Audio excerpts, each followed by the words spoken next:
Welcome to Modern Anarchy, the podcast featuring real conversations with conscious objectors to the status quo. I'm your host, Nicole. I tried to keep her quiet, but she's screaming inside of me. I tried to keep her hiding, oh, shut up. I tried to keep her quiet, but she's a wild, wild woman. On today's episode, we have psychologist Dr. Nick Beller. Join us for a conversation exploring our relationship to drugs. Together, we talk about navigating the moral gatekeeping of systems, how drugs can provide connection, and the importance of engaged presence. Hello, dear listener, and welcome back to Modern Anarchy.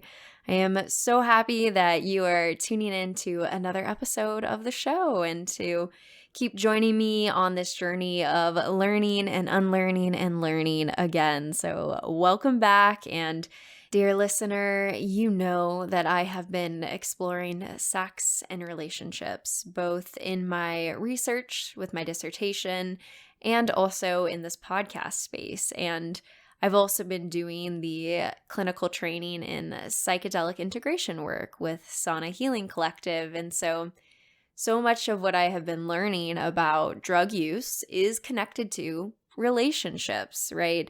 There is the episode 128 with therapist Irina Alexander, where we get into a little bit more of this as well. And so if you haven't heard that episode, I would definitely recommend going there and checking that out, because today's conversation is going to be building off of that relational understanding to drugs, right?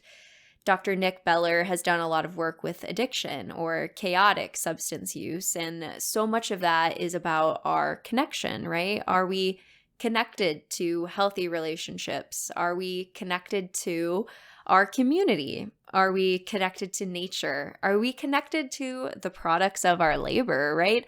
There are so many different pieces here in terms of examining our relationships and how that impacts our relationship to substances. And so for me, these areas start to cross over and are so important to examine and look at together. And you know, given my focus on sex and relationships, I think it's also important to name that, you know, there's research showing that love can mimic some of the same effects of cocaine, right, or alcohol on the brain. And so using that understanding of working with chaotic substances can also be helpful to understanding our chaotic relationships and the way that they hit that same like dopamine reward system. And again, so these two areas start to very much so converge for me, and I'm hoping that you're seeing that too, dear listener, and getting to that deeper understanding of what it means to be in relationship, right? Another large piece of this conversation with Nick is about the therapeutic relationships, right? And how Nick does therapy as a psychologist. And I think that's also an important piece to talk about here in this podcast space. I know there are many therapists who listen to this podcast. So hi, I see you. And I hope that you can take away some important nuggets from how Dr. Nick Beller really centers the empowerment of the client. And if you are not a therapist, I'm sure you've been in therapy or have had other sorts of healing relationships. And I just hope that whoever you are working with does provide you this amount of space and empowerment to figure out your own journey and to be leading your life from your value system. I've done my dissertation research on relationship anarchy, and hearing about the horrific experiences that some of my research participants had gone through when they were looking for therapists who had come in and said, you know, the only way to do relationships is in a dyad, is monogamously. And if you are anything from that, then you have some sort of trauma or attachment wounding. And, you know, like it's wild to me how like that statement is, you know, particularly within a white Western monogamous lens. I mean, there are other cultures that do this differently. And when we look back at it historically, monogamy is not what we see. And so I just, when I hear therapists coming in to make those sort of claims about truth of what is the way to live, I feel also a calling to make sure that we're talking about on this podcast the importance of therapists who hold space for you and your path and your truth rather than coming in to presume that there is one way to live life. And so I hope that you, dear listener, have healers and mentors in your space who are supporting you in the development of your own voice and your own truth. Yeah, I'm just so excited for all the different podcasts that I'll be sharing with you in the new year. I did finish my first draft of my dissertation on relationship anarchy, and so much of what I was writing about is this concept of identity, right? What does it mean when you shift your identity from the dyad, the we, the monogamous partnership into a more community-based understanding of identity? And I am so excited because I'm recording with Jessica Fern, the author of Polysecure, in December about her new book, Polywise, and she talks also about some of these same ideas. And so I'm really excited to be able to have that conversation with her later this year and to be sharing that with you, dear listener, in 2024. So just stay tuned. There is so much good content that I am creating for you. I just got done recording with a dominatrix, a pro-dom who's been doing this work for 25 years that also has her PhD in clinical psychology. I mean, I have so many juicy episodes that I'm making for you, dear listener. And so thank you for tuning in each week and for joining me on this journey and writing it out together. I hope that you enjoy today's episode. And with that, let's tune in. So then the first question I like to ask each guest is, how would you introduce yourself to the listeners? I would probably introduce myself as Nick. Other people probably would refer to me now as Dr. Beller, Dr. Nick, my therapist, my friend, my brother. I'm just Nick. Well, thank you for coming onto the show, Nick. And I'm excited to talk about relationships, the ones to higher powers of education, right? The healthcare field, all of that today with you. Mm-hmm. Yeah. So we can start this anywhere. Where does your story begin? Where would you want to take the listeners? I think the first thing that stands out to me was a class that I had to take first year of graduate school. And in this class, we had to do this immersion assignment. And that immersion assignment was basically put yourself in a community that is not your own. Do a project on it. So this was, I believe, 2018, fall of 2018. So at that time, I was really starting to get worried. I was very concerned about what I was seeing politically. After the election in 2016, escalating episodes of extremism that I was following around the country. That was very worrisome to me. And so this project that I wanted to do, I'm like, I want to sort of embed myself in a white supremacist group because this was the thing that was most concerning to me right now. And just based on how I look, like I'm core demographic for those people. So I felt like that was something that I wanted to get a better understanding about, like, why is this something that is reemerging again? That was very worrisome to me. So brought this to my professor at the time. I'm like, yeah, I'm going to embed myself in a white supremacist organization. Wow. And she was like, I might have to run this up the flagpole to see if we can allow you to do that. So that got sent up to the dean. Dean was like, this is over my pay grade. So sent up to the president of the university. President said no. I was like, okay, so I'll figure out something else. So again, this is 2018. This is pre-2020 election, pre-January 6th. One step down in my eyes, instead of like a full-on like hate group, white supremacist organization, was they had a local chapter of the Proud Boys, and not too far from where I lived. Maybe this would be something that would fill the requirements of this project, but still be related to this thing that I wanted to do. Mm-hmm. Same thing. Really? Professor, dean, president. No. So I'm getting frustrated at this point because this was the general area that I wanted to investigate and met the parameters of what they wanted us to do. And so I had to dial it back one more time, and I proposed just interviewing Arthur Jones. So I don't know if you're familiar. No.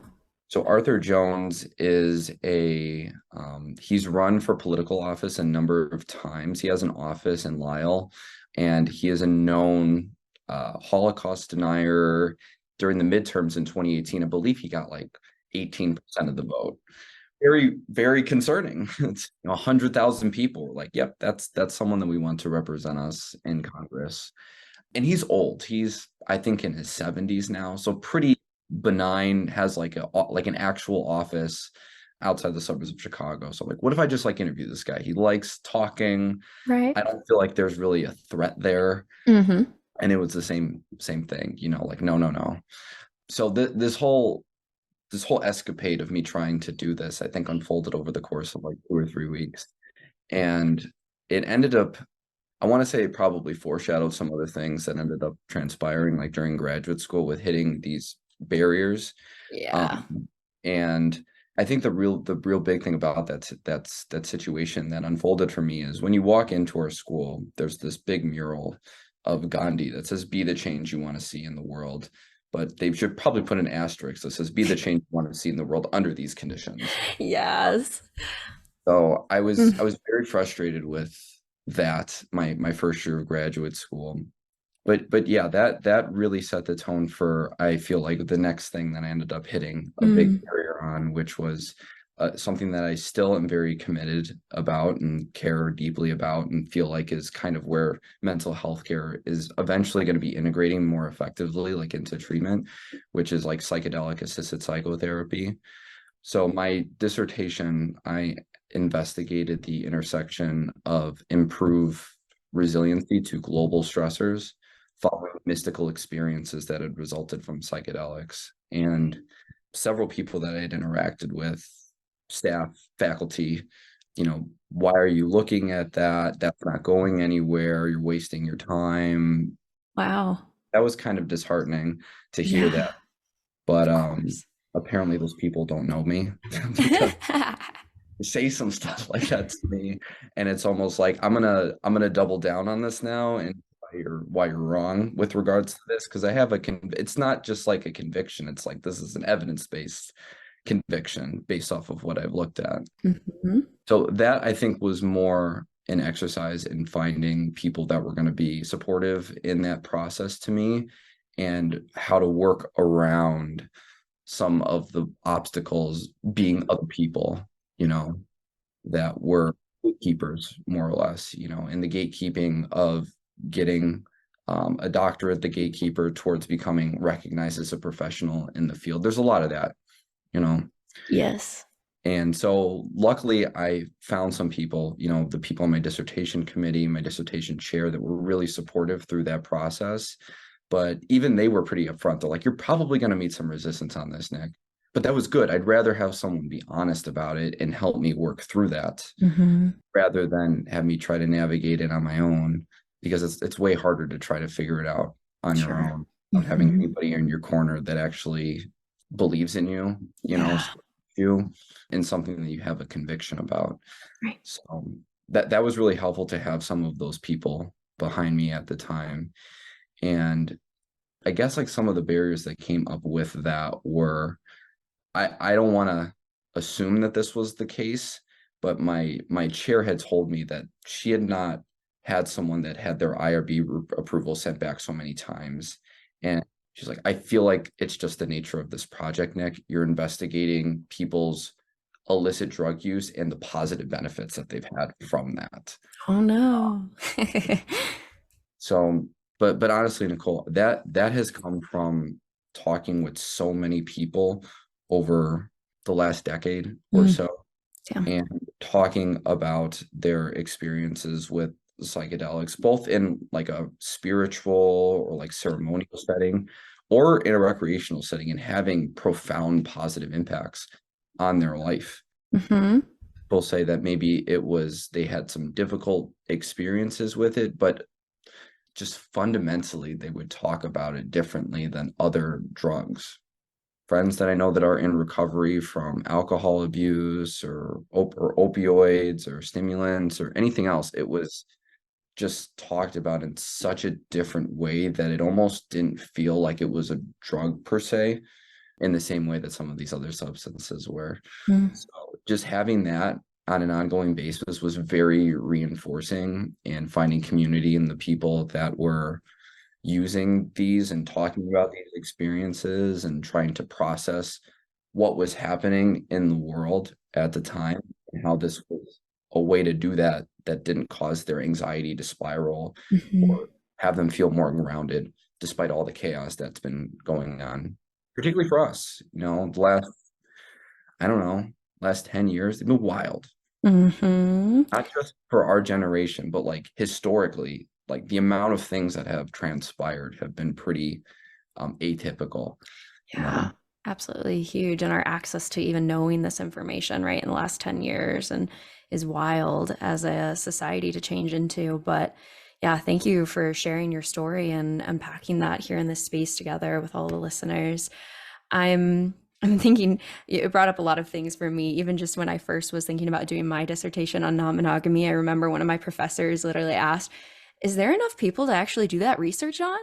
And I was like, yes. But like even that question, right? Like, is there enough people to do a dissertation on non-monogamy? I'm like, damn, you get that sort of power differential, right? And I could have taken that and been like, oh, maybe I shouldn't do this and ran away from that question, But even more, I think it's interesting. I had someone who I knew in the program who wanted to do their dissertation research on sexual violence perpetrators and how to rehabilitate them.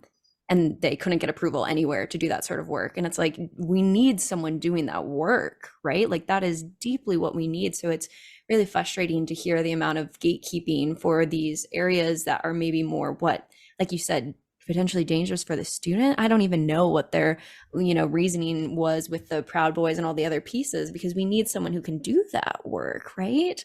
So it is 100% frustrating. And one of my colleagues at Sauna now, like, her institution isn't even recognizing the hours that she's doing for training at Sauna because they wouldn't approve it as actual hours to accrue towards her requirements. So my school luckily approved it and said it's okay, but her school, she can't even put it on her application for training for internship and list those hours because it's not approved by the school, even though, like, I know the amount of vast research on the benefits of this sort of work. So it is absolutely mind-boggling to me that we have to go through all these different gates, and the power that they hold within that to control our careers and control the type of research we can put out into the world.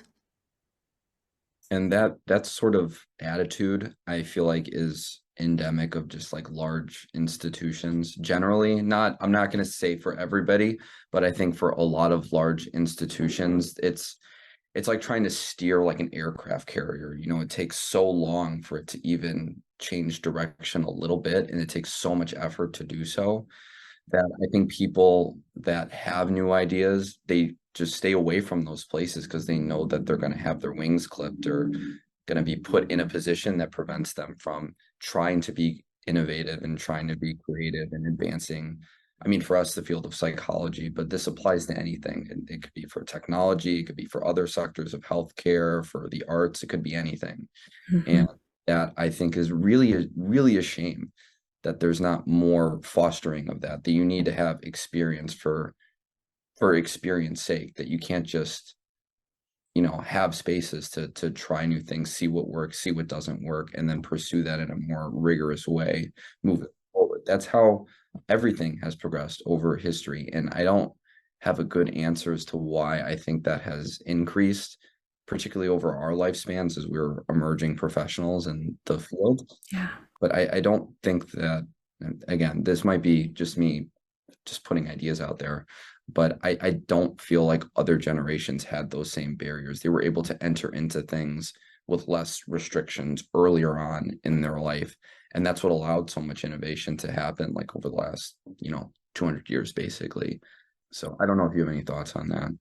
Well, Well, I mean, that's how the research started with psychedelics, right? There wasn't this big pushback on it. There was lots of exploration right before we clamped down with the drug wars, right? Like, that was the history of it. You might know more specifically of it, given your research background of, I've heard about like, yeah, just the expansive ways that we were using psychedelics like MDMA in couples therapy and all this other stuff. And we're seeing really great data with that. And that was happening, yeah, in the 70s, right?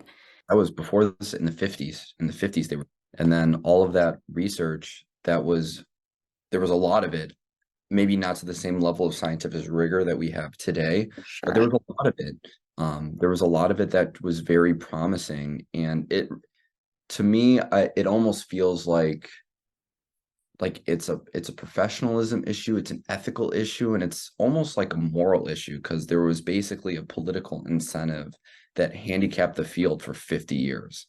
You know, what could have happened if that was not put into place that stopped this initial wave of research in this field from progressing for 50 years? That's a long time. It's a lot of healing that could have happened. And the flip side of that is like, what is the amount of pain that has resulted because there are not good modalities and ways to address these real issues that people are facing on a daily basis. You know, the data for suicides came in recently for last year, and last year were the most suicides, most Wow. completed suicides since we started recording data on Oof. that.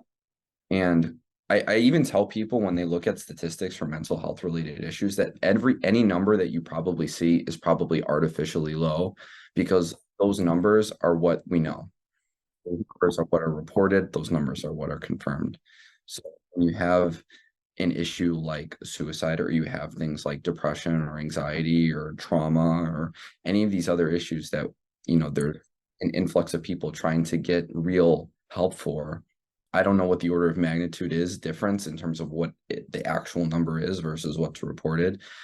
I don't know if it's double, triple, 10 times. I have no idea. But I know that the numbers that we see are artificially low. And even those numbers are really shocking. They're very shocking for the amount of pain and loss of life, you know.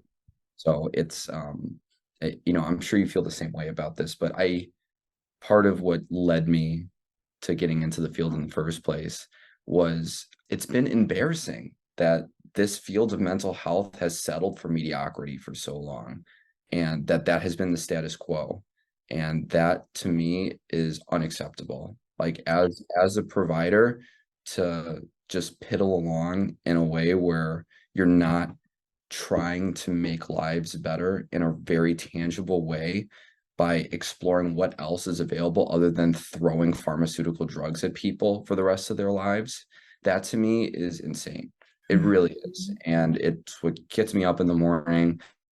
It's what keeps me going. And knowing that I've been able to work with people and we've helped them get off of psychiatric medication. We've been able to see what might be other potential modalities. Not saying that like psychiatric medication like isn't helpful, but I think that it's the first line of intervention for people, and it might not be needed. There's been so many people that I've worked with, and they're not saying that they need meds. They're isolated people. They've had these deep-seated traumas that have occurred for repeatedly over a number of years, and just throwing a pill that blunts your emotional response is not going to resolve any of that. Yeah. And I love that we can talk about this in this space, right? And be able to name that because I think that's even a narrative in and of itself that isn't talked about enough. How like someone can go to a primary care physician, they mention any sort of light anxiety, and they're like, "Here you go, take this." And even as someone who was on them myself, like I don't think I was given the full like informed consent discussion of what these drugs are, right? It was like, "Hey, this will help you, try this," but there wasn't any sort of discussion about the like even the withdrawal, like the fact that this is a drug that you're going to have a withdrawal from and have this whole process. And so it was fascinating to go into my psychopharmacology class and like learn about SSRIs, right? And they were like, yeah, these drugs, blah, blah, blah, they have this, there's no withdrawal at all, blah, blah, blah. And I'm like, raise my hand as someone who's taken this drug. Let me tell you, getting off of it produced a significant body experience, let alone like the obvious like meaning making experience existentially of like every time there was any sort of anxiety producing event, it was a question of can I handle this or do I need to be back on the drug, right? Like it creates such this complex cycle that I think it's important to name the amount of people who are given this drug so quickly when there are other modalities that are helpful. And being able to name that, I think, is an important piece. And it's funny because I've heard, you know, how there's the prescribing privileges for people who want to get that additional training to have that as a psychologist. But I've heard that most psychologists who get prescribing privileges actually are helping people get off of medications rather than onto further medications, because typically clients have such like a slew, a cocktail, right, of all these different drugs going on, and frequently there's not even providers doing the work to like look at, hey, you're on a lot of different medications, like how are these all interacting? You just keep getting prescribed, and it's wild to me, all the drug prescribing we're doing, and especially when there's other options available that have other benefits to talk about, you know? And what's the goal? That's what I think of when Mhm. you're getting prescribed something. What is the goal? Is the goal just to not feel depressed or not feel anxious anymore? And, you know, this has become like a core part of my therapeutic approach with people, Nicole, where Yeah. if you come in and you tell me you want to get rid of the anxiety, or you want to get rid of the depression, or you want to get rid of like the trauma response from what has happened in the past, there's going to be some other stuff that comes along with it. I'll tell this story really quickly because there was someone that I was working with earlier this year, was dealing with very intense situational panic when she would drive, to the point where she really couldn't get on the highway, had difficulties driving to work, difficulties going to the grocery store, because she would have almost to the point of having a panic attack when she would get in her car. And we started to go through as to, well, what was the precipitator for this? And she kind of already knew, but just really hadn't made a lot of contact with it, a lot of conscious contact with the precipitator. And so she had a very traumatic phone call from her son, who had been in a very severe car accident. Son was fine, ended up being fine, but at the time was unsure whether or not like son was going to make it. So it was every time she got in her car, it was almost like it took her back to this phone call that her son had made to her after this really significant car crash. And I like, this stands out in my mind that she had told me, she's like, I just don't want to feel so anxious and panicky whenever I drive because it's so impairing to my life right now. Right. And I said, okay, I'll make you a trade. I will take away the anxiety, but I got to take something else that comes along with that. And she's like, well, what else has to come along with that? I'm like, I also have to take away how much you love and care about your son. I'm like, you want to make that trade? And that, I think, was the first time that she recognized that the anxiety was signaling something else, and she just wasn't paying attention to what the signal was. So I use that language a lot, Nicole. I use the language of, are we going to talk about these things as symptoms? Because if it's a symptom, you're going to look at it as a problem. And if you're looking at it as a problem, you're going to think it's got a solution to it. And that, I feel like, is not the right way of approaching psychological distress. Because if you look at these things like they're signals, that means that it's a message. It's trying to communicate something to you. You know, if you don't know Morse code is just going to sound like beeps. But if you understand Morse code, it's like, I understand like what this is trying to communicate to me now, and I'm able to interact with the world in a way that I didn't previously have the ability to do. It kind of helps to reshape this narrative of like yourself as a person rather than yourself as a problem. Mm. And I think a lot of people have that internal narrative of themselves when they're dealing with some of these issues. Is like they are a problem, not that they are a person dealing with something that was very difficult at the time and I know a path forward. Right. So, but there's got to be hope. Like if you don't even believe it's possible, you know, it's tough. Absolutely, absolutely. So then it's that reframe for you that makes that huge difference when you're working with clients of how you're assessing these things. That's a big reframe that I'll do, just to see if they even are open to considering that the thing that they are identifying as the quote unquote problem. I don't even like saying that things are problems, to be honest with you. I'm like, if I was to if you take away the pain response, like you're most of the people that don't have that, like the genetic disposition to not feeling pain, like they don't live very long because they're not able to take in that information from the environment that's crucial for survival. So Mhm. it's almost like that, but in a more abstract way. wanting to shut down something that is crucial for you to stay grounded and be aware of what's happening in the world, or do you want to just totally feel blunted and disconnected from everything? That aspect, the feeling disconnected from people's bodies, from their communities, from their families, from their friend groups, from their work, from everything, that comes up so much in the work that I do with people, so much. Everything, dare I say. I mean, there's experiences like that one you just mentioned with your client where this like moment happens, but frequently what I'm seeing is how much the lack of connection that a lot of people have, or the connections that they do have are ones that are maybe harmful or not empowering connections that bring people down. Like a lot of the psychological distress that I see is centered around that like community and connection factor.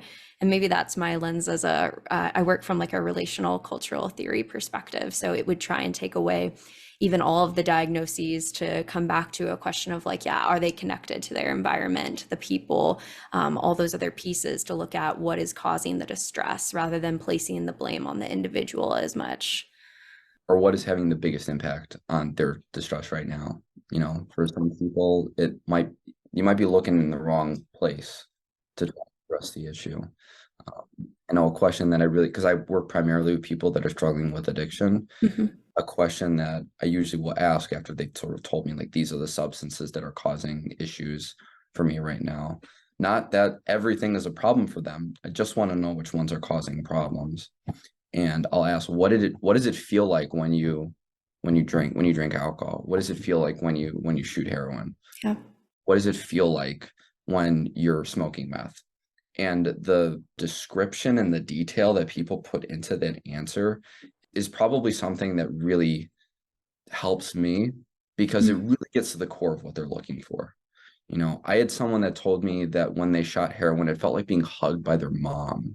Mm. Just shatters your heart. You Yeah. know, someone tells you that's what it feels like when they're shooting up heroin, and then they Yeah. talk about this traumatic childhood, disconnected, and Yeah. from a parent that they were just seeking this like love and connection from, you know, Totally. and other descriptors like that. I had someone else that told me that when he would exhale meth, that it felt like he could visibly see all of his insecurities leave his body. Powerful. Powerful imagery. Yeah. People are thinking about this when they're using, and they find themselves stuck in this cycle of addiction. That helps me way more than how much are you using, just going through the diagnostic checklist of like whether or not it would meet criteria for a substance use disorder or not. Like that doesn't tell me a whole lot in terms of how to address this. Because Yeah. if someone tells me that when they're exhaling when they're smoking meth, that it's releasing all their insecurities, well, like, what are the things that you're insecure about that you're holding on to that are causing issues? Mm-hmm. When Mm-hmm. you're telling me it feels like you're being hugged by your mom, when was the last time someone hugged you, man? Yeah, exactly. Yeah, exactly. Right. I mean, it's wild to me. You had mentioned like the morality issues of the field, right, and stuff, and like this view of drugs and the moral issue that's connected to that, and then the judgment that comes onto any sort of client who has maybe a chaotic relationship to substances, right? Like it's all tied up in that. As well as the disease model, right, that we sometimes work from of like this person has this disease, here it is. I'm sure you've seen the video about the rat park city with addiction, yeah, and like rethinking the frame, right? So then if we're rethinking the frame, it's like, yeah, when was the last time you were hugged, right? Exactly, rather than let's get into the specifics of how often you use and create a plan to stop that certain sort of, or to change up. Let's talk about when was the last time you were hugged, and taking that larger frame. And I think kind of what you were talking about earlier about all the things that we're experiencing as a society right now, it makes a tremendous amount of sense why people would want to escape, right? Like, well, people would crave that so badly because there are so many things going on that are so difficult right now. And, climate change is one of them. We sent an email around in my training site that I'm at now, where I guess some therapist have been a part of trying to like kind of downplay and almost kind of deny climate realities so that their clients could have less stress and anxiety. And so it's fascinating, like how, you know, again, power, right? These systems, how like someone like a clinician could have someone come in and be anxious about climate change and kind of say from a CBT framework, if that's what they're working from, like, hey, those are some maladaptive thoughts. Let's like calm that down and stop, you know, in a way that kind of denies climate change. It's fascinating, right? Rather than like accepting it and working within that frame. I mean, there's just so many reasons right now, I think, politically as well as environmentally, et cetera, why so many people would want to be using substances to escape this current reality. And I think for a lot of people, at least I'm speaking for the people that I've worked with, I feel Yeah. like it's escaping reality. It's just like feeling connected to something. Mm, Again, this is, you know, my conceptualization from what I've heard from people, you know, at very dire points in like their addiction. You know, like previously I was working with people that had gotten to the point where they were being considered for organ transplant. So either they had been drinking to the point where their liver is no longer functioning, or their kidneys have shut down from other substance use. And so that's, you know, that's really going to the far end of chaotic use with something. But again, you get talking to people about it, and it doesn't feel like they're trying to necessarily escape reality. They're just like trying to find a sense of grounding in any way mm, that they can. And that's something that's very reliable. It's very reliable. It's very consistently reliable. And if you find something that's consistently reliable, your brain doesn't give a shit. It doesn't care if it's, you know, healthy or unhealthy. It's just, oh, we found something that works. Keep doing that. You know, it has no moral impetus at all. It's just trying to find the fastest way to solve whatever thing you've considered to be a problem. And if the thing is, I don't know, if the thing is like lack of connection in your life and you're feeling more connection because, you know, maybe you feel like you experience emotions more intensely when yeah. you're under the influence of substances. That's something that comes up often for me. It's like under normal circumstances, I'm so walled off, Mm, and that creates such like an internal conflict with myself that I still am trying to tap into that, but this is the only way right now that I feel like I'm able to do that. yeah. But Powerful. you're trying to get your needs met, and that's Yes. the only way you know how. Yeah. With that. Yeah, yeah, I really appreciate your perspective of thinking about it as connection, right? Huge, right? Maybe the connection, you know, like you said, that example, it gives you that hug from your mom. It's a stable source of connection when maybe you don't have that in your life. And, or like you said, yeah, amplifying those emotions to feel more connected to yourself, right? And it kind of reminds me of, yeah, when we're thinking about even, yeah, something like SSRIs, right? Or something like psychedelics, we're talking about specifically and all the other drugs in between, right? Like we're talking about frameworks where SSRIs reduce your emotional capacity, right? Make that a much smaller, narrow window compared to these other ones that expand it into bigger frames of connection of your emotional range, right? That's huge.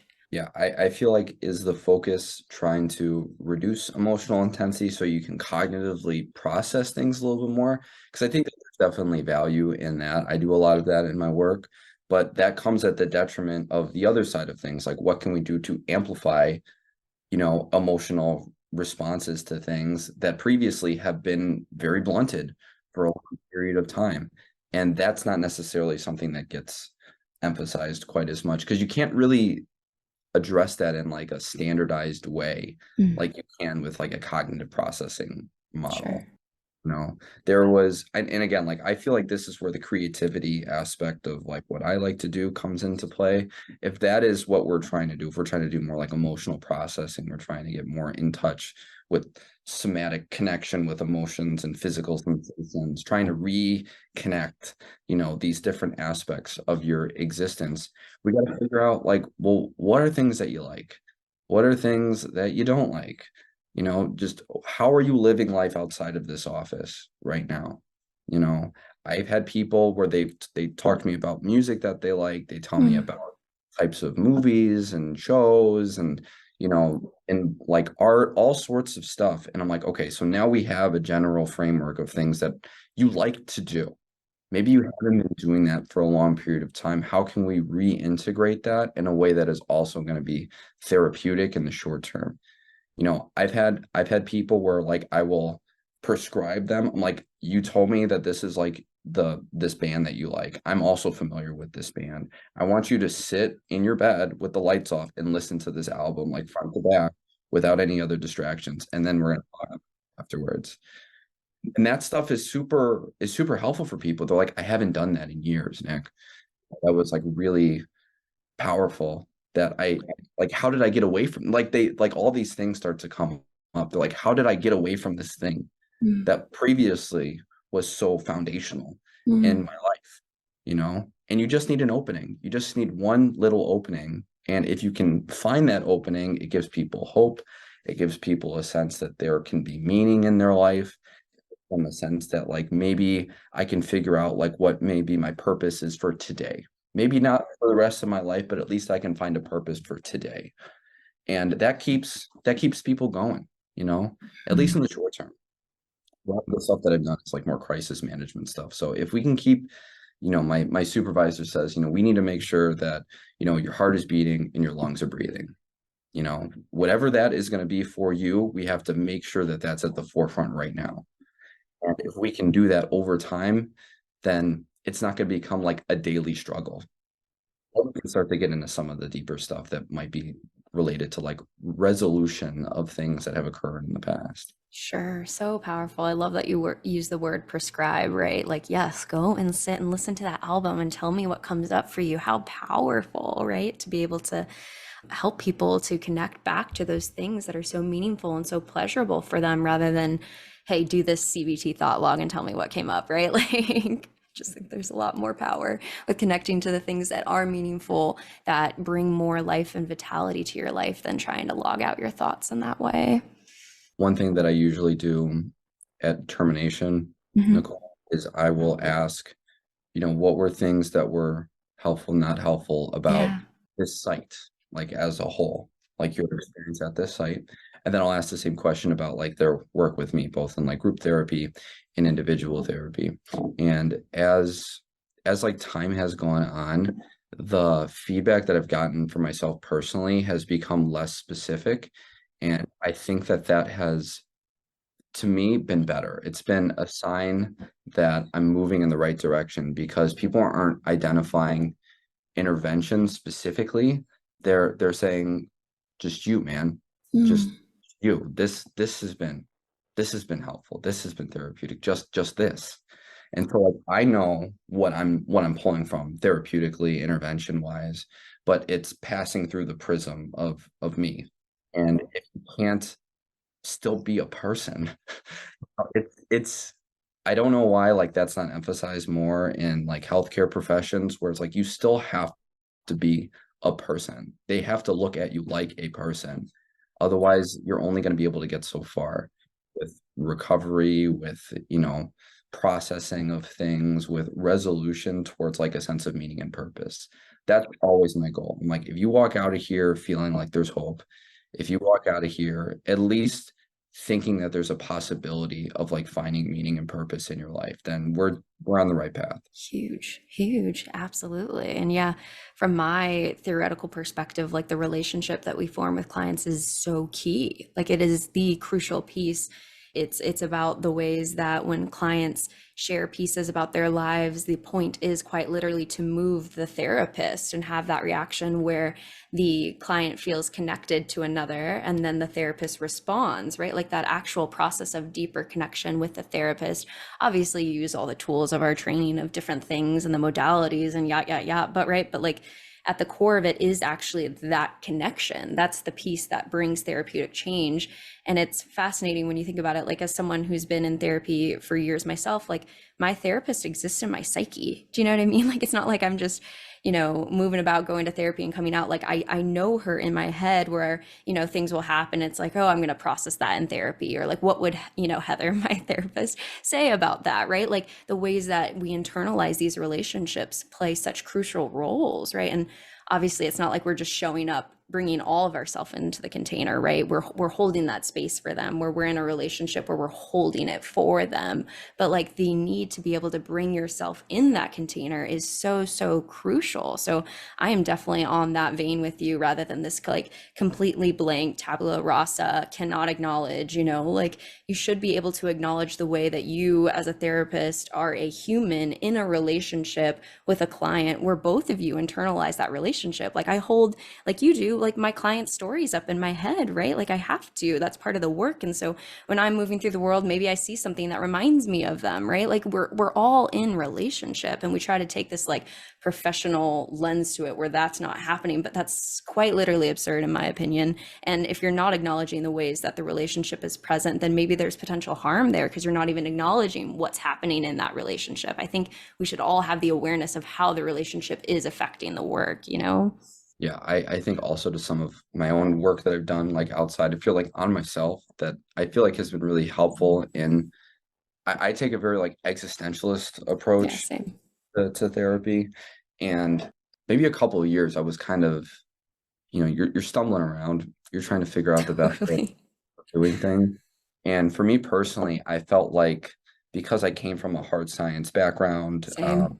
thought I was gonna do like surgery. I thought I was gonna be like an orthopedic surgeon at one point. I thought I was gonna be like a theoretical physicist at one point. That was the world I was living in for a long time. So it's like the world of the scientist. That was the world that I was living in for so long. And I felt like the thing that was anathema to that was like the world of emotion. And for a long time, I felt like those two were in conflict with one another. But I'd gotten to a point where these really can't be in conflict with one another, because for me personally, the emotional aspect of like my existence like never really poses a threat to like the scientist, the inner scientist, because the inner scientist can explain emotion. Like it still has like an explanation behind it, even if it's not something that is number driven. And again, this was part of like my own personal response to like my dissertation on like mystical experiences. I'm like, emotion was not in conflict with my like scientist. It was like it was like mysticism, like spirituality. Like that was the thing that posed a threat to that way of viewing the world. Because you can explain emotion and like cognition like kind of under the same framework, but like when you start to bring in like mysticism, like that is a framework that typically does not mesh well with the sciences side of things. And and this was part of like discussions that I had with my supervisor, where they basically said like, Nick, you have to allow like the scientist and the mystic to cohabitate with one another. And that is kind of in the direction that I've been going, because that scientist is going to be always the thing that how like my brain works like generally, but the mystic is how it's being communicated now, you know, like the existentialists, like more spiritual side of things, like not necessarily religious, but it's the stuff that's tapping into like the core things that are important to you, that lead to that sense of connection at like a profoundly deep Yeah. level, you know? Yeah. Absolutely. And like the scientist, it makes me think of even like the stuff that we know in terms of the edge of the universe, right? Like if we want to get really scientific, like we don't know the edge of our universe. Like fascinating. That starts to hit some deeply mystical feelings for me, right? Or even the stuff of quantum mechanics and how, the atoms act differently when we observe them versus when we like what? I mean, these are huge questions that I feel like when you get to the edge of science, it hits this point of, we don't know, and brings in a big mystical space for all of it, in my opinion. So I'd be curious, like, what did you find in your dissertation research? What were some of the pieces that like stand out to you today?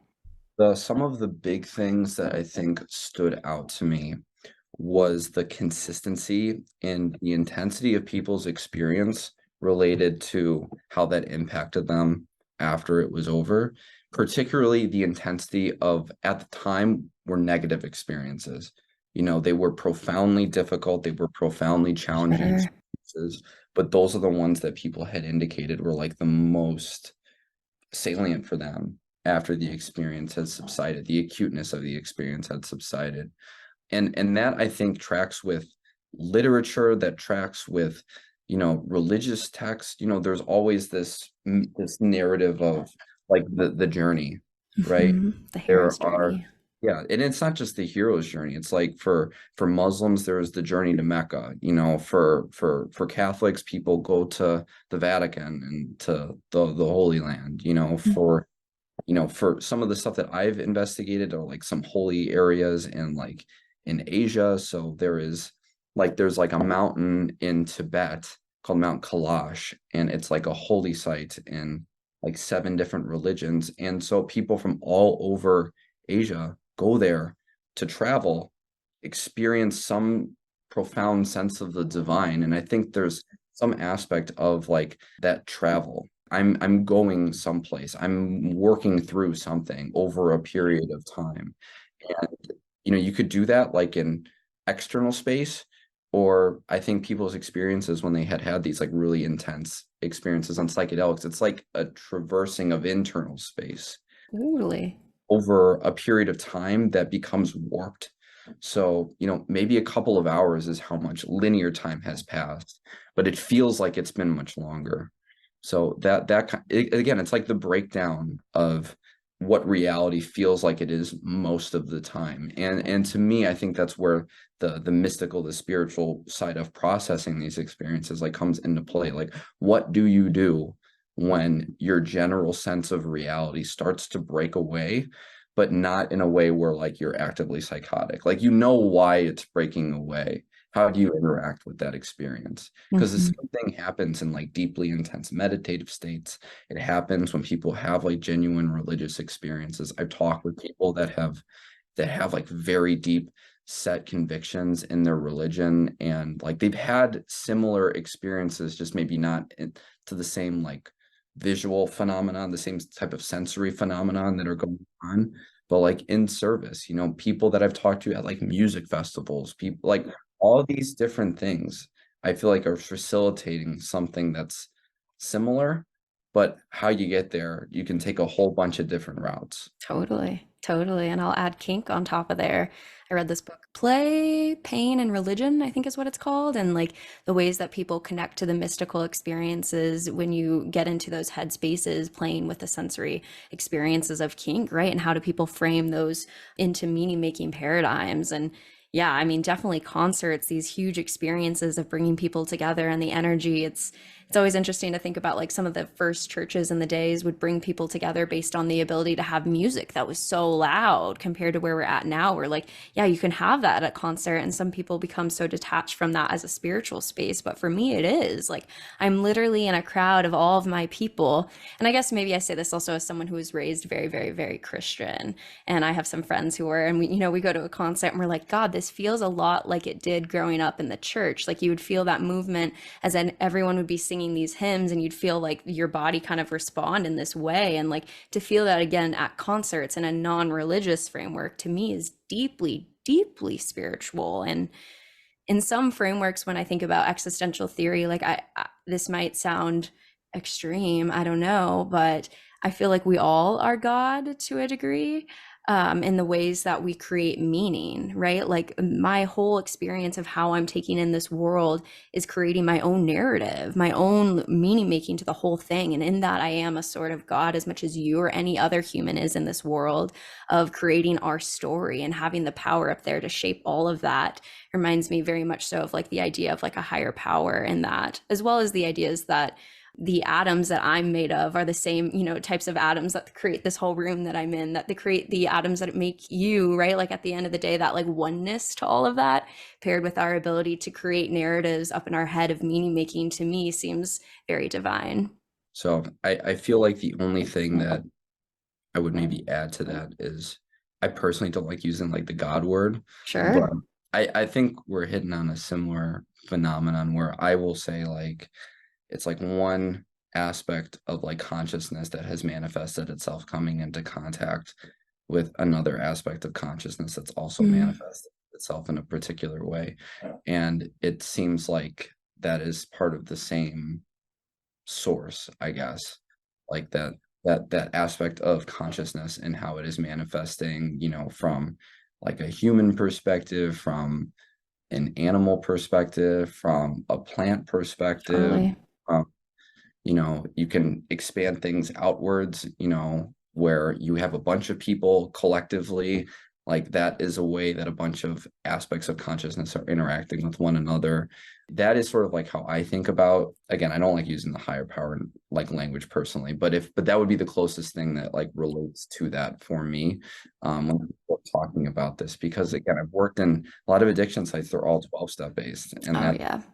such a main component of that, and people struggle with that so much. And I think a big reason why is just like the language that's used. It seems to be very antiquated now. um I would agree with you. Yeah, and even as I said it, it makes me cringe, I would say, based on my own experience growing up in such a conservative, radical Christian framework. Like, yeah, the idea of God is like really laden with a lot of pain points. So I would love to have different language to it. So I like the frame of one consciousness. Does that, yeah, yeah. that's what I think has worked better for me, because I have like imagery Mm, related to that, versus like if someone says like higher power or God or things like that has specific imagery associated. totally. Even if I reframe that in my head, like that imagery is still there. And that's not the imagery that I want when I'm thinking about this existential aspect of existence, of human Yeah. existence, of existence generally. Hmm. And particularly like when people are talking about like their own personal psychological development, existence in the context of all these different areas of their life, like what does it feel like when your consciousness is altered in a way from like a psychoactive substance? What is it like when your consciousness is altered when like orgasming? What is it Hmm. like when your consciousness is altered when you're sitting in a sensory deprivation chamber or at a concert or eating a good meal, or any of these different things where there's like a scale of like mild alterations of consciousness to extreme alterations Hmm. of consciousness. And I think for some people, they live their whole life in that mild range, and that's very satisfying to them. Like, they live very fulfilling lives, and they don't want to be on this other end of the spectrum, because that might be too destabilizing for them. Yeah. They feel like they're at where they need to be, and I feel like that is something that is great. I hope that everyone kind of is where they ultimately need to be, whatever that might be for them. Because again, I feel like the one maybe criticism I have about some of the like people in the psychedelic world is there is like some evangelizing with people. Yeah. And like I know that this is something that worked for you, and I know that this is something that was very intensely profound for you, Yeah. but what is profound for one person could be like destabilizing for another person. Yes. So again, it's just being mindful. It's just being mindful about that everyone is at a different point in their life.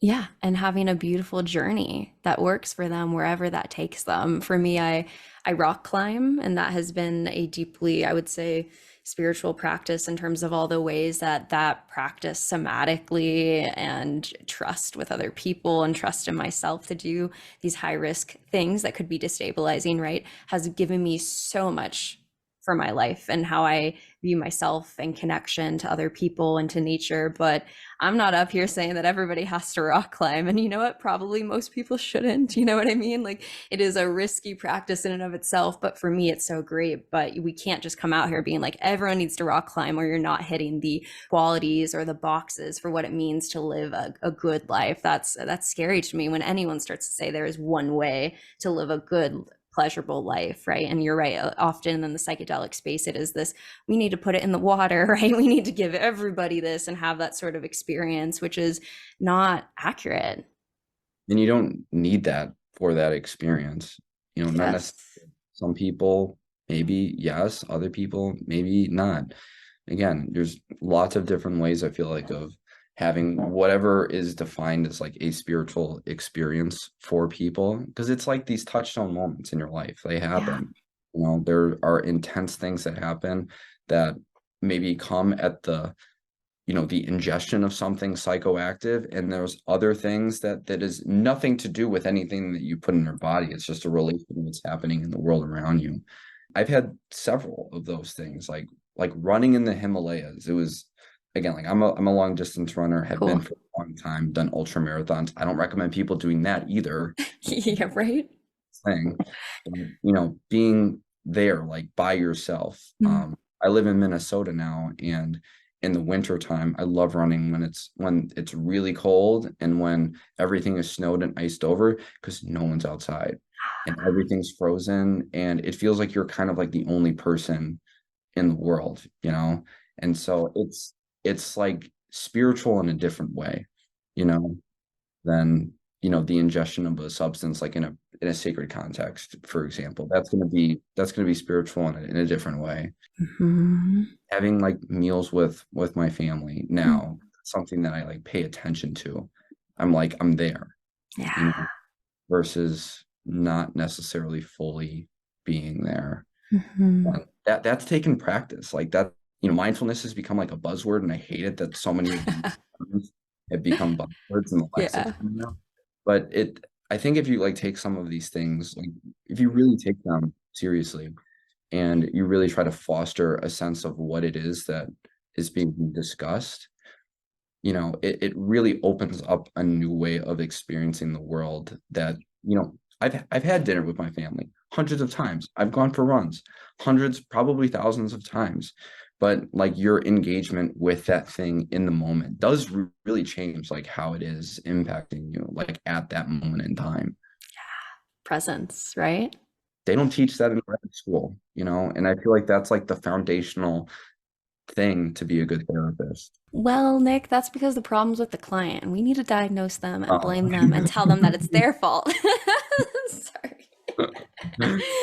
But it's so true. They don't teach that, and they don't teach the body, and that's the other half that I'll scream. And I mean, obviously, they don't talk about sex, which I'll scream about too, given the traumas in that category. But like, they just don't even talk about anything of the body, of feeling, you know, the ways that our emotions are embodied. Wild idea, right? Like, we can even know that from a neurochemical standpoint, you know, stress and cortisol, et cetera, et cetera. But like, dare we even talk anything about the body at grad school? Nope, not at all. That's not important. Not important at all. So I'm definitely with you on the amount of ways that the field, because I think you used that idea of the airplane, right? Like taking so long to move. Like, it's just very archaic in ways that I think the research that is unfolding is happening at a much faster rate. And so then us as people training in it have to like subsequently take additional trainings to actually get the pieces that are more helpful, like, yeah, mindfulness or somatic approaches or anything like illicit drug use, right? That's not allowed to be researched or all of that sort of stuff.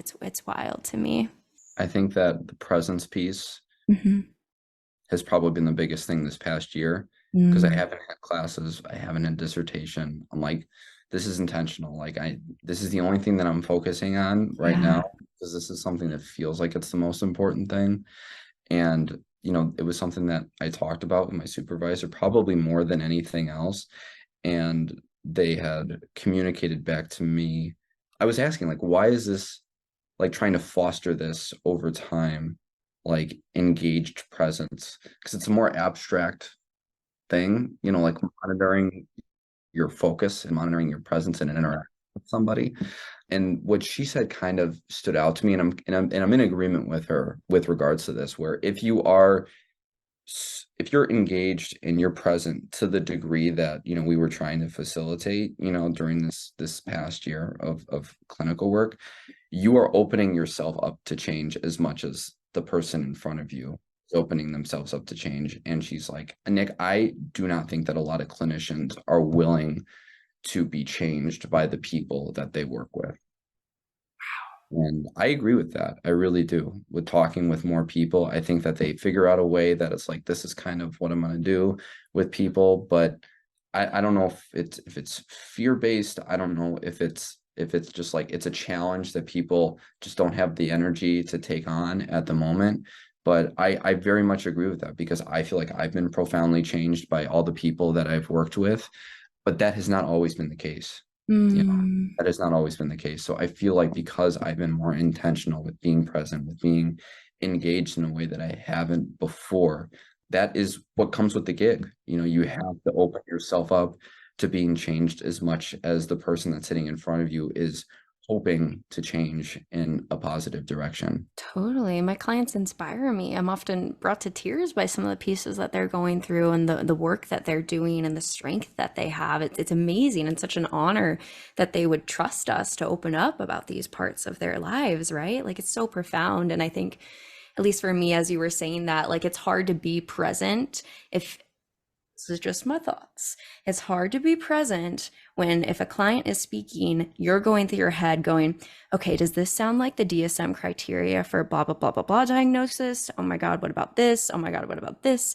And staying in that framework of the diagnosis of trying to run through your head of all the different categories versus, wow, what is this client saying to me right now? What are they feeling? Like, and actually trying to, like you said, to be present in that moment with them rather than up in the head trying to create some sort of diagnosis or like all of that. I think that's a huge piece of this too, along with like the vulnerability it takes to actually be moved and present with someone, right? And that's pressure that's been created by compensation, by school. You have to provide interventions that are geared towards XYZ. So for me, I've just basically distilled it down to after you kind of just like, hey, how you doing? The introduction to meeting somebody, in your office. And I've told this to other people too. I'm like, I need enough time in the hour or however much time that I have for 3 sentences. I don't technically need to say anything else, if that other person is kind of working through their own stuff. So usually the 3 questions that I'll ask is, towards the end, I'll be like, is it okay if I like give you some feedback? Like this is what was coming up for me. These are some things that I kind of love that. So just asking, hey, do you want to hear? And usually they're like, yeah, that's why we're here. And they'll look at their watch. They'll be like, oh my God, it's been an hour. It's been however long. Sometimes I won't have like someone the next hour. So there's been times where I've sat with people for 90 minutes, 2 hours sometimes, because they felt like they needed it at the time. Like, I don't want to cut this off right here because they're not done. So we'll finish when you're done. We'll figure it out. My schedule is flexible today on days where I have that more flexibility. So this is what I was hearing. Do you want to hear like kind of what was going on for me like during this interaction? And almost always it's yes. And then I usually provide that feedback to them. Maybe it's a sentence because I have to be able to distill down everything that they just said into something that is gonna like hit them. That's sort of like how I think about it. Like they just kind of took all this time to tell what their story is right now from the last time that I saw them. And I have to synthesize that into something digestible because you can't digest like an hour's worth of dialogue. That's too much to take away.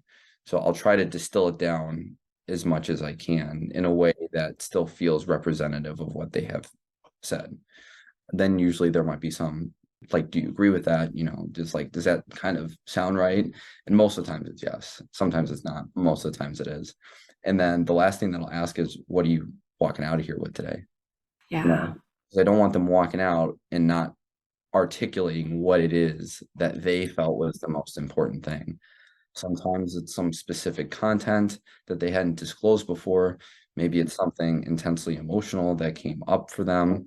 But honestly, the highlights for me is when this comes up every once in a while, but it'll be very simple to be like, I'm walking out of here with hope.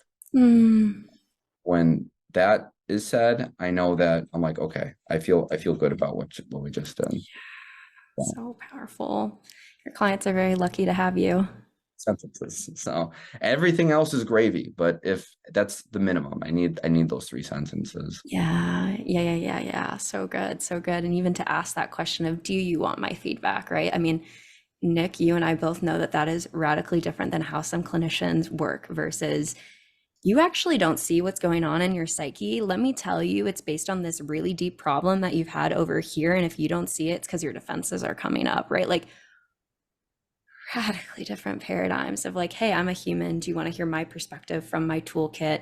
Yes, no. And when you offer that, feedback, does that seem accurate? This is what I see. Does that seem accurate for you? And it takes away the power differential to allow them to say what is accurate for them versus coming in as the clinician to say, this is what's going on, which is, I think, some of the ways that clinicians can really enact harm, depending especially on what sort of education you received and the bias that can be deep in that. So like you're creating such a container that's so relational and creating space for the clients to have power in that dynamic. That's huge. And yeah, one of the questions that my therapist asked me yesterday that was really powerful is, how do you want to show up? Right? You got all this stuff going on. Like, how do you want to show up? Very much so in the same vein of like, what are you taking away from this session? Like, you're in this complex scenario. How do you want to show up? And having the space to like flesh that out and create your own narrative of how you want to move into this new part of your life that you're exploring can be so powerful. It's trying to maintain an internal locus for the person in front of me. That's what I remind myself of, and the only way that I feel like I can do that is, one, this person's got to trust me, because if they can't trust me, how can I ever expect them to trust themselves in the future? Two, I cannot judge anything that comes out of this person's mouth, good, bad, indifferent. This has got to be a judgment-free space all the time. Yeah. Regardless of how troubling something might feel like for somebody, I can't have them walking in here thinking that they have to be shielded around some aspect of why they might be there. Yeah. Because it's probably one of the most important things. They feel like they have to shield that. So if I can't be non-judgmental with them, how can I expect them to be non-judgmental with themselves? And the last thing is just like a sense of autonomy and decision-making. Like, I can't be the one that's making decisions at the end of the day. It's not my life. I have to make sure that any feedback that I provide, that it's just my feedback. It doesn't, it's theirs if they want it. It's not like it is a mandate. It's not like it's an edict that you have to take away from this interaction. This is just my experience of what has just occurred based off of my training and my expertise, and you can choose to take that or not. It's the analogy that I'll use for that is like, it's like we're driving a car in the desert. I'm sitting in the passenger seat. I got a bunch of road maps. I know potentially different areas that we could go because I've been there before, but I'm not steering. I'm not pushing my foot on the accelerator, and I'm not pushing the brake.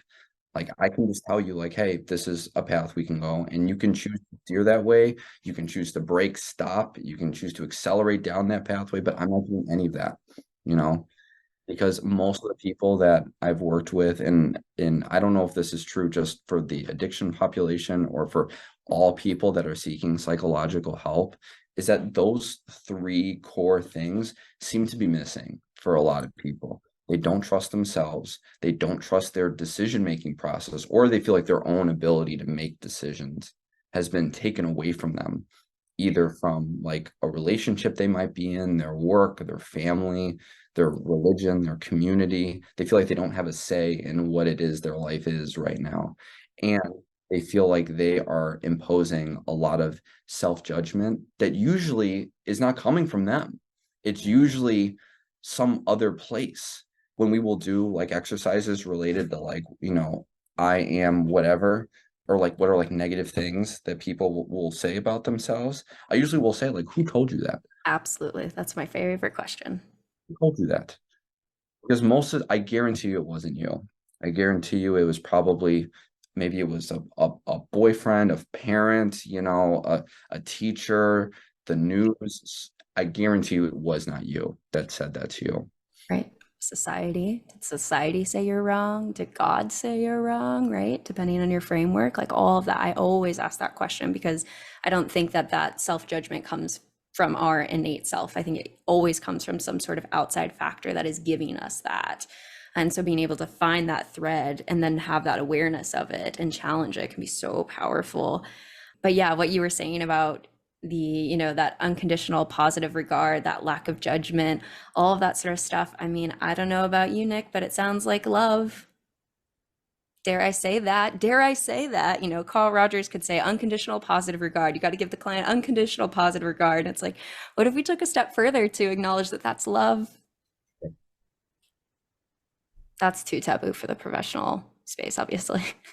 Yeah, those are the things that I always try to keep in mind, because again, I just don't think that a lot of people genuinely believe that it's possible to have those things in their life for whatever reason, circumstances, histories.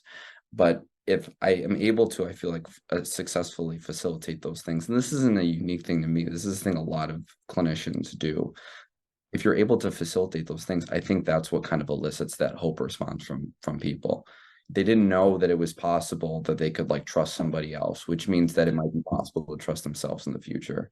They didn't know that, there might be somebody that isn't going to enforce something else onto their life in addition to all these other these power influences that are trying to push people in different directions. That like, no, you have a say, you have the say in what is happening.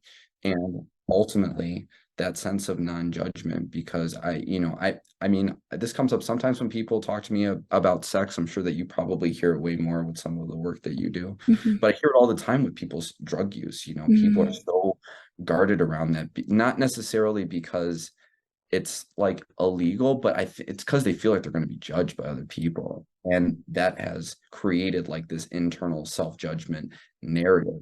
I'm a shitty person because I do this thing.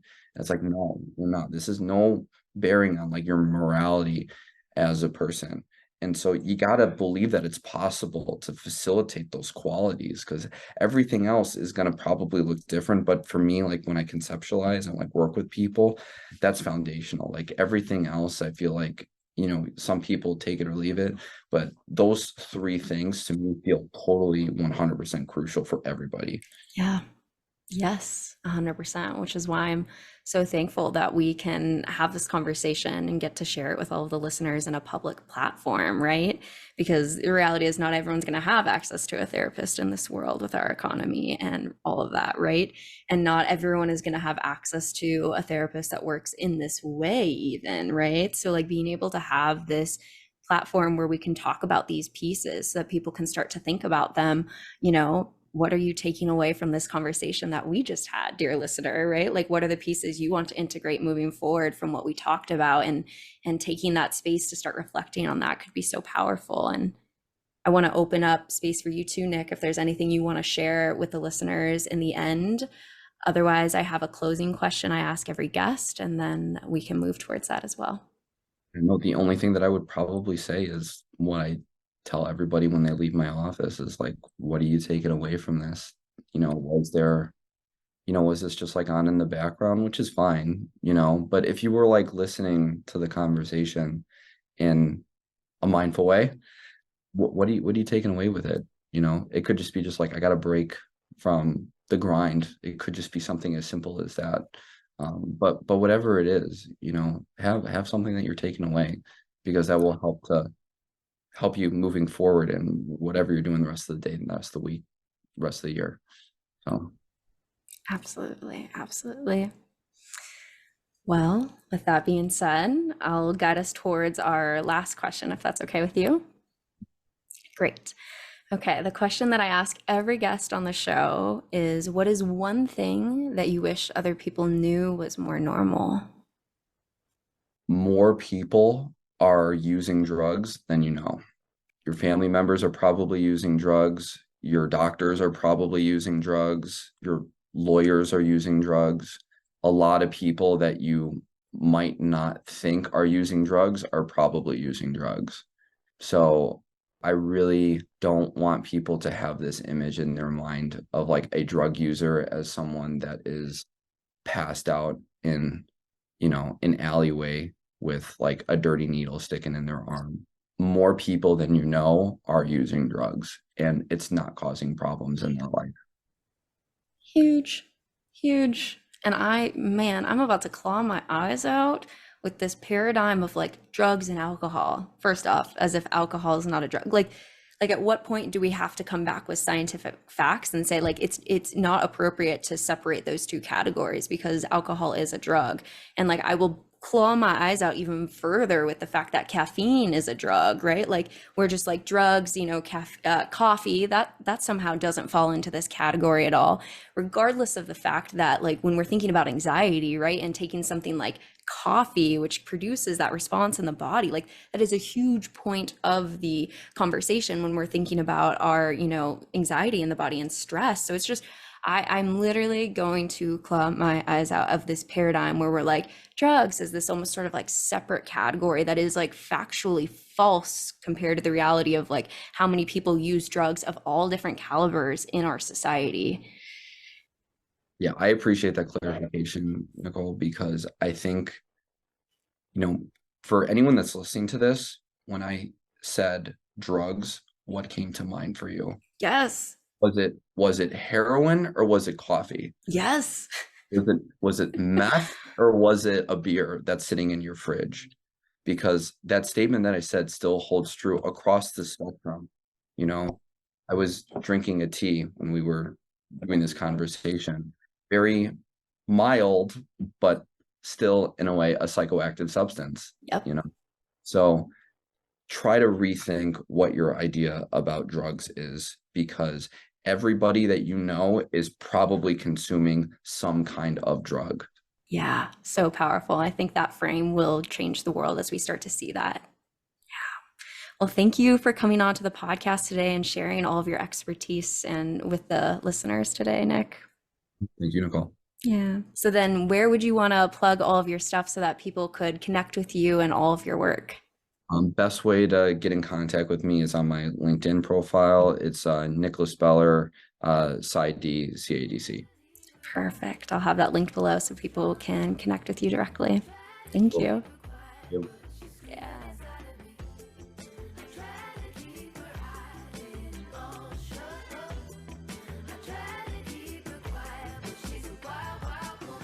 If you enjoyed today's episode, then leave us a 5-star review wherever you listen to your podcast.